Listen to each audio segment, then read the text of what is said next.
Hey there, Coach Vince here, and boy, am I excited to bring you this training. We're going to cover what I call the 10-1-10 method. So, this method was created to help busy dads better understand how to achieve the goal of feeling great and looking great so they can crush their goals on being a better husband, dad, and professional. And really, the emphasis throughout this training is going to be there's a massive difference between someone wanting to lose weight versus improving their body composition. And most guys come to me, they say their number one goal is weight loss, but really what they mean or what they're trying to say is the goal is to improve body composition.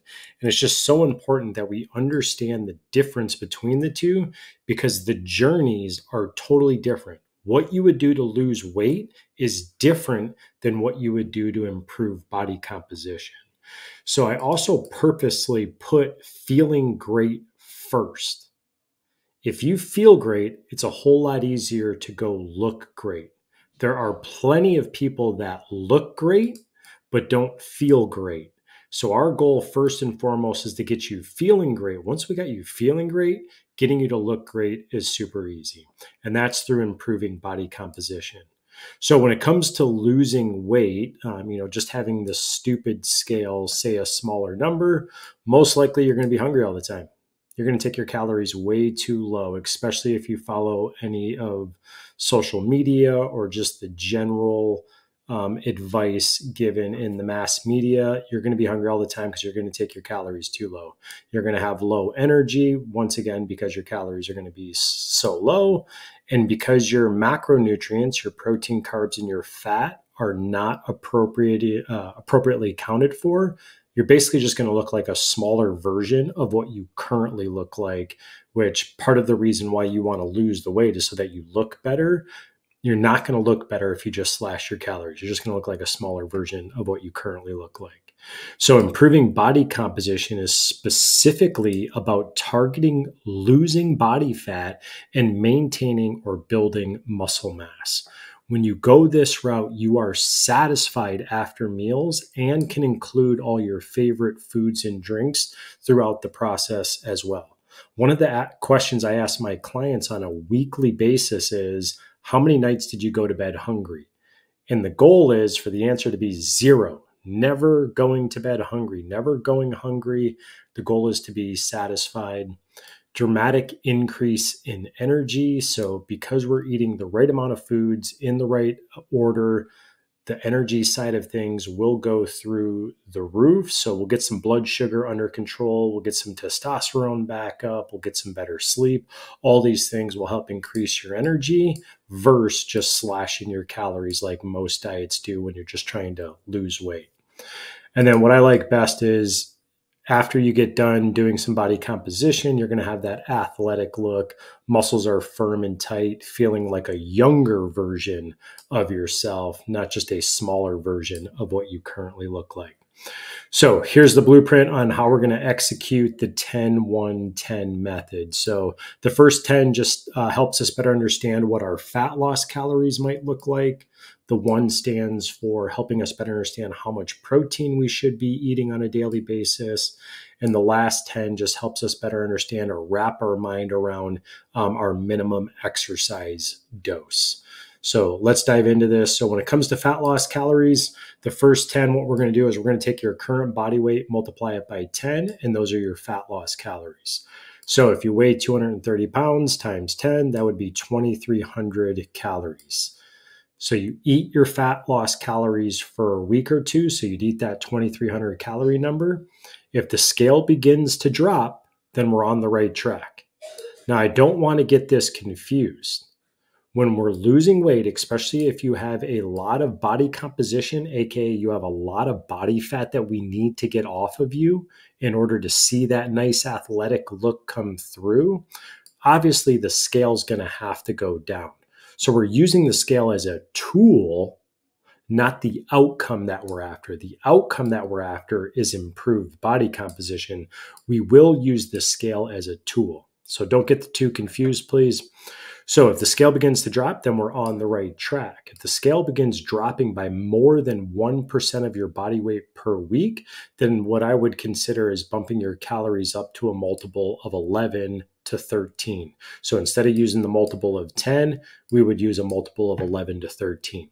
So 1% of your body weight, if you weighed 230 pounds, that would be 2.3 pounds per week. If you're losing more than that, I would consider bumping your calories up so we ensure that we're not losing muscle mass along the way. So a lot of people that have really fast metabolisms, or they're really athletic, or they already have a pretty decent body composition, might need to bump those numbers up to that 11, 12, or 13 multiple. If the scale doesn't drop at all, then what we would do is take the multiple below 10 for you to begin losing weight.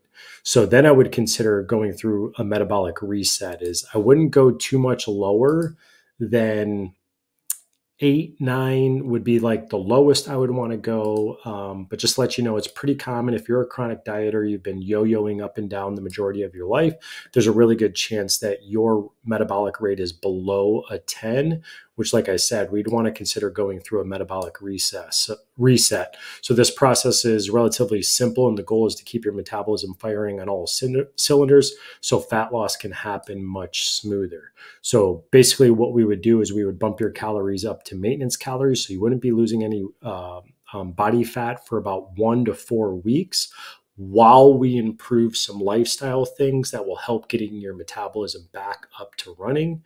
Is I like a lot of clients to be dieting no less than a multiple of 8, 9, or 10.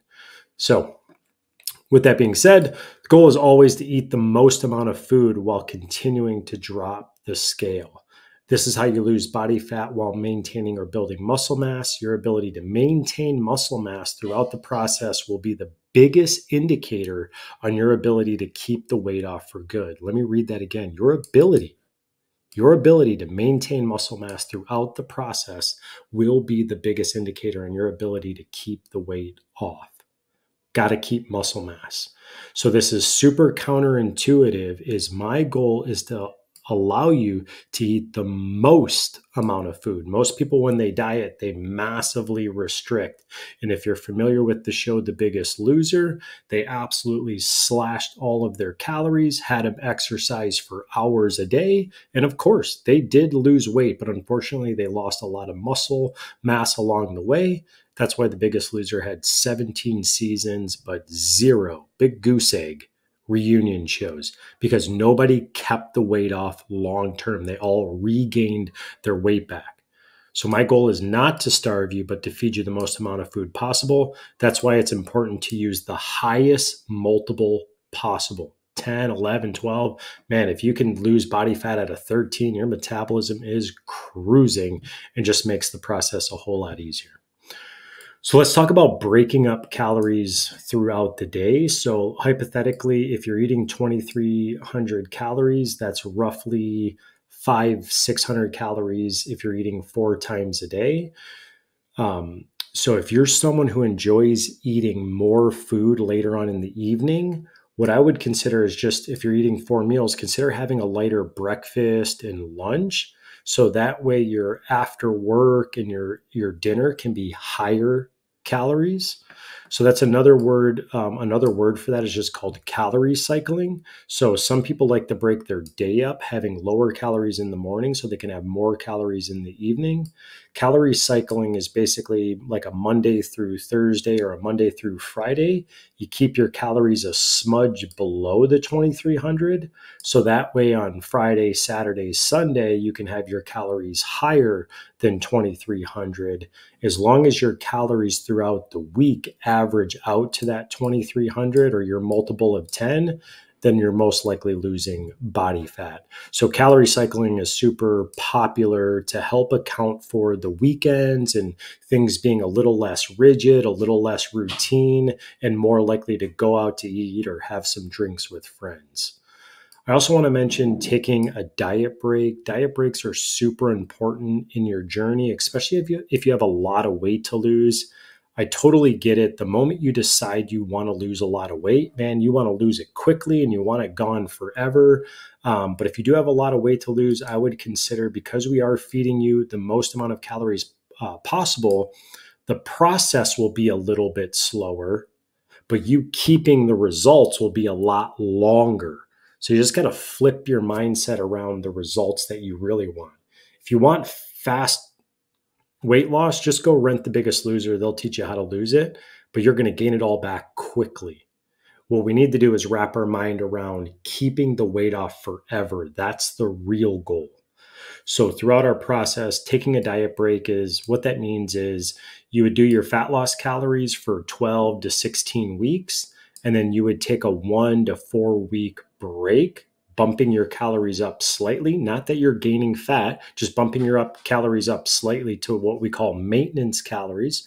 So that way you're not gaining or losing for about 1 to 4 weeks. Just allow your body to reset and relax. And then we would go through another 12 to 16 week cycle of dieting. So the first 10 fat loss calories, that's what we're shooting for. The number 1 inside of the 10-1-10 method stands for the grams of protein that we're going to consume. So the goal is to consume 1 gram of protein per pound of current body weight. So there's 3 macronutrients: protein, carbs, and fats. Those are the 3 macronutrients. Carbs and fats are our body's fuel sources. Protein is the building block for our body. By consuming adequate amounts of protein, you increase your metabolism, you balance blood sugar, and just make life a whole lot easier, building brain health, keeping you feeling full, building muscle. Protein is so important, and most people are extremely low, hence why they're in the difficulties, either being overweight, tired all the time, just not looking and feeling the way they want to do. So we're going to bump that protein up. So if you weigh 230 pounds times 1, that's 230 grams of protein. I've been doing this for almost 20 years now, and most people, when I take a look over at their food log initially, you're probably at best getting 100, maybe 150 grams. So most people are pretty darn low on their protein, so we're definitely going to bump that up. If you're over 30% body fat or extremely overweight, so we can use a height to waist ratio. So if you're greater than a 0.58, so you measure your height in centimeters, you measure your waist in centimeters, you divide those numbers. If you're above a 0.58, that's extremely overweight. What we could do is we could substitute your height in centimeters as your number of grams of protein to hit. So if you're extremely overweight, extremely obese, instead of using the 1 gram per pound of body weight, we could just use your height in centimeters. So if you're 5'10", that's roughly 177 centimeters, you would eat 177 grams of protein. Hopefully that makes sense for you. So most people are extremely low when it comes to eating adequate protein throughout the day, hence why we're in the trouble that we're in, as I mentioned earlier. So to help hit this protein goal much easier, we're going to focus on foods that are high in pro-cal ratio. So pro-cal ratio just stands for protein to calorie ratio. And your goal is typically to find foods that are 75% higher or higher in pro-cal ratio. So how we figure that out is, imagine you have a protein bar, and that protein bar has 20 grams of protein, and there's 200 calories for that 20 grams of protein. What we're going to do is you're going to add a 0 to the grams of protein. So we're going to make that number 200. We're going to divide it by the 200 calories, and that equals 1, or we just add some zeros to it. We make it 100% pro-cal ratio. So we're looking for foods that are above 75%. So when you're looking for your protein bars or your meat, or when you're making your meals, you want your meals to be 75% or higher pro-cal ratio. This is how you figure out what that ratio is. Cool. So what this does is it allows us to include our favorite foods. Because we're eating foods that are really high in protein, it's going to make it easier for us to hit our protein number. because the foods are high in protein to calorie ratio, it's going to allow us to have a ton of calories left over so that we can include our favorite foods. And if you're trying to lose fat, but you can still have pizza and drink beer and have donuts and all the other things that are fun foods for you, it will just make your losing fat experience that much easier. Because once you do get to your goal body composition, because we've included your favorite foods and drinks throughout the journey, all that means is once we reach your goal, we're just allowed to have even more of those things because now we can get back up to maintenance calories versus trying to come up with a strategy on reintroducing those foods. And that's where most people struggle is they take out all their favorite foods. And then once they lose the weight, they try and reintroduce those foods again, and they can't control themselves and they end up back where they started again, if not worse. So these are the top 4 protein to calorie ratio foods. Chicken breast is number 1, non-fat Greek yogurt, egg whites, and protein powder. And just to give you some idea, chicken breast has 227% protein to calorie ratio. So just super high. These foods are right around the 200% mark. So also really high. So I've broken down some meal plans. So meal plan number 1 here is 1,545 calories. If your fat loss calories was around that 2,300 mark, in this meal plan, you would have almost 1,000 leftover calories to have fun with. So I've broken down, there's 4 meals here. You'll hit the 1,545 calories. It'll also get you 180 grams of protein by following this meal plan. So all the blue links are clickable links for the exact product that I'm talking about. So there's no guessing. Most of these foods can be found at Target, Walmart, Kroger, and definitely Costco has a lot of these foods as well that we go over. So that's meal plan number 1. Meal plan number 2 is 1,150 calories. So you have 1,250 fun calories to play around with. So a ton of calories to include your favorite foods and drinks, all while hitting around that 180 gram of protein mark. So once again, that's 4 meals.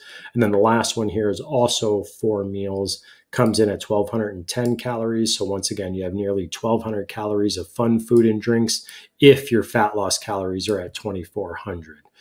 These 4 meals, once again, add up to around the 180 gram of protein mark. I've listed here the top 45 protein to calorie ratio foods. All the blue links are foods that require no cooking. So all these meal plans that I created require no cooking involved. So that's the big struggle for people when it comes to hitting their protein number is protein can take a lot of work. So what I did with these meal plans is made all of the meals that you don't have to cook. You just simply have to put them together. This Amy Lou chicken burger, just throw it in the microwave, grab a scoop of cottage cheese or a serving of cottage cheese, and you're ready to go. So just really quick, easy, and convenient. And that's how all these meal plans are built out. And this is just to give you some examples. There's hundreds of different meal combo that we can go through. So this list here just helps you continue to add variety so you don't get sick of any of the foods. And then down here, once we get you really good at hitting your protein number, we naturally want to get you good at hitting your fiber number. If you're a grown man, we're typically looking between 35 and 45 grams of fiber. So this is basically your cheat sheet on the foods that are really high in fiber from vegetables, from fruits, from nuts and seeds. And then, of course, there's a lot of high fiber foods that are not nuts, seeds, or fruit that we could also include to make sure your fiber numbers are up, helping control blood sugar, good satiety levels, overall just feeling full, and, of course, getting some vitamins and minerals in. So now we move on to the last 10. So the 10, 1, 10, this is the last 10 in the method here. So this stands for our fitness. And the goal is to have fitness that fits into your busy schedule. So what we're going to do is we're going to take this number 10, and for exercise, we're going to pick one of these as our daily minimum. You're either going to do 10 minutes of any kind of exercise, or you're going to do 10 sets of 10 repetitions of any combo of exercise, or the goal is to hit 10,000 steps accumulated throughout the day. So let's go through the first one, 10 minutes of any kind of exercise. So literally just grab your phone if you're at home, or if you can go to the gym and go into the garage, whatever it is, just set a timer for 10 minutes and move. That could be push-ups, sit-ups, planks, squats, lunges. There's hundreds of movements that we could do that require no equipment, let alone if you're at a gym. This could be you just dancing. This could be you vigorously playing with your kiddos. Set the timer, 10 minutes, and then move on with your day. This whole exercise side of things is to help us better understand your body needs mechanical tension. It needs that little bit of stress in order for it to want to grow.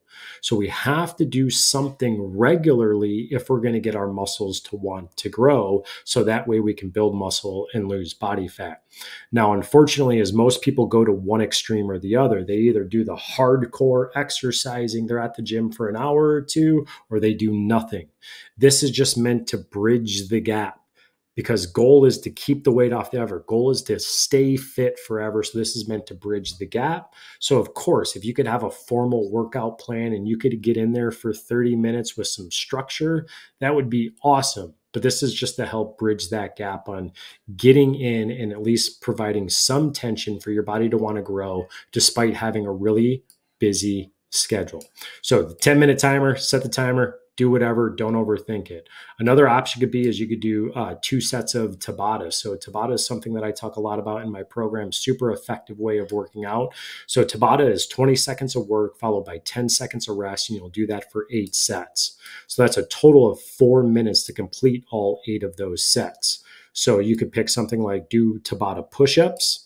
Once those 8 sets are done, you'll take a quick 2-minute rest. Believe me, if you do the Tabata push-ups hard, you're going to want a quick second to catch your breath, and then we'll do another Tabata movement. So you could do Tabata push-ups, Tabata squats, sit-ups, lunges. The combinations are endless, but just an effective way to really get some work in a really short amount of time.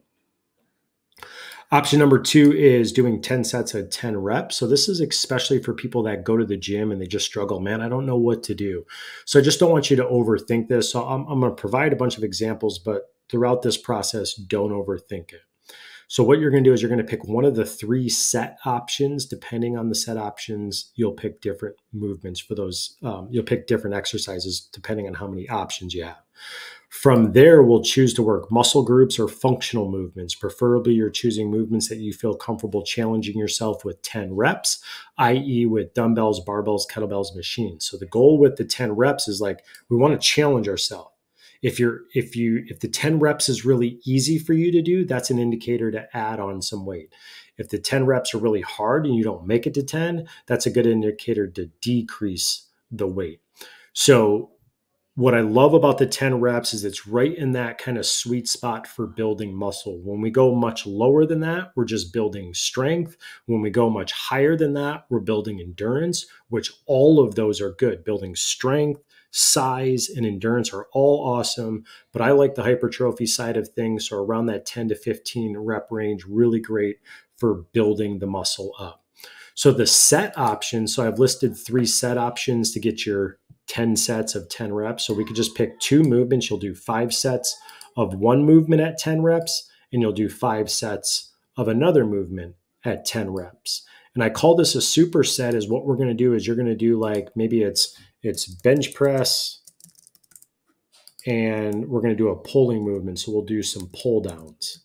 So this would be an example of an upper body pushing and pulling. We could make this an upper body and a lower body. So it could be squats. What I like about doing different body parts, whether it's pushing and pulling or upper body versus lower body, is because the muscles you're working different muscles for each of those exercises, you can get the workout done a lot quicker.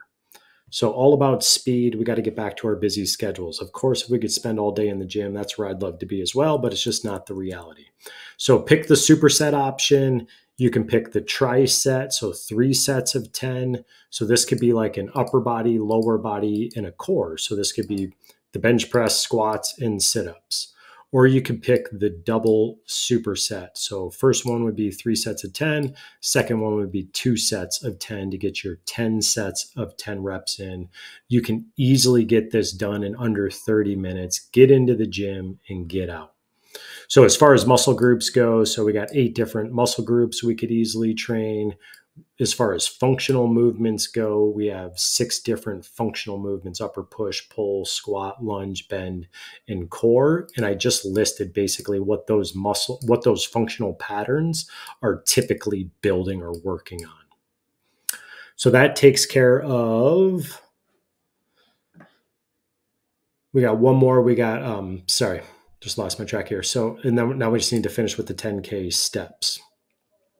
So the 10K steps is, the goal is to accumulate 10,000 steps. So 10,000 steps is roughly about 5 miles. So at a 15-minute per mile pace, AKA easy walking, that would take you about 75 minutes to complete. If your job or daily life requires you to be on your feet the majority of the time, this will be no problem for you. If getting those 10,000 steps because of your job is no problem, consider bumping up the steps to add that mechanical stress so you're actually getting some growth from it. If it's not, here's what I would do. So most of us, if your job doesn't require a lot of walking, you're sitting at your desk. The majority of the day I'm sitting at my desk, able to get in, 2,000 to 5,000 steps type of a deal. So that way we need to get about 8,000, 6 to 8 more thousand steps in throughout the day. So what I would do is, maybe one 15-minute intentional walk. So you're like walking pretty briskly, got the headphones in. You're not necessarily trying to sweat, but you're definitely moving on purpose. And then adding in just a quick 10-minute walk after your meals. This will do so many amazing things for digestion, blood sugar regulation, but also help with that mechanical stress on helping to grow some muscle here. So you could also, we could stair climb, we could bike ride. The goal is just to get your body moving for roughly 75 minutes or to hit that 5-mile mark. So you get a lot of different options. The goal basically is just to be playful with this and get your booty moving. So with the 10-1-10 method, follow this for 10 weeks, aka 70 days. You can expect to lose 10 to 30 pounds of fat, not weight, but body fat. That's what we're trying to get rid of. You'll have dramatically improved energy, more confidence in yourself, in what you're capable of.